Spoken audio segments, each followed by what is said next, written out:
Polres Badung mengungkap pelaku bernama Sony 32 tahun yang merudak paksa mahasiswi di sebuah kawasan Dalong Kuta Utara Badung pada Senin 3 Oktober.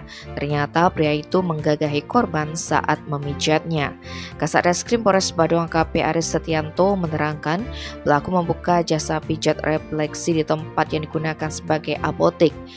Peristiwa memilukan tersebut bermula ketika korban PPS diminta membeli obat pilek oleh sang ibu. Waktu itu mahasiswi tersebut juga sedang merasakan sakit pada kakinya dan sempat mencari di internet tempat untuk pijat. Kebetulan dari pencarian itu ditemukan tempat pijat dan apotek untuk membeli obat berada di satu tempat yang sama. Sehingga perempuan muda ini segera mendatangi TKP. Setelah membeli obat, korban pun diarahkan naik ke lantai 2 untuk dipijat oleh pelaku sekitar pukul 16. Lalu PPS diminta membuka baju dan celana, lalu diberi kain untuk menutup badan oleh Sony layaknya pijat refleksi pada umumnya. Di sela-sela pijat tersebut, pria asal Purbalingga, Jawa Tengah itu meminta korban untuk membuka pakaian dalam. Maka dia langsung melancarkan aksinya dengan memaksa korban berhubungan badan.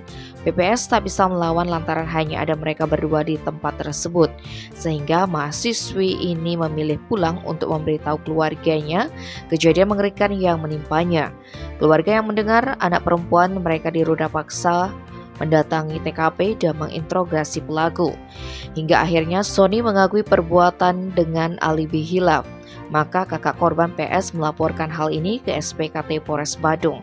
Hari itu juga Satuan Reskrim melaksanakan penyelidikan dan menangkap Sony. Lebih lanjut, Sony mengakui di Mapolres Badung bahwa dirinya sudah 4 bulan membuka tempat pijat refleksi. Dia memijat perempuan maupun lelaki, namun Sony baru kali ini nekat bertindak bejat. Atas perbuatannya, Sony terancam hukuman 4 tahun penjara.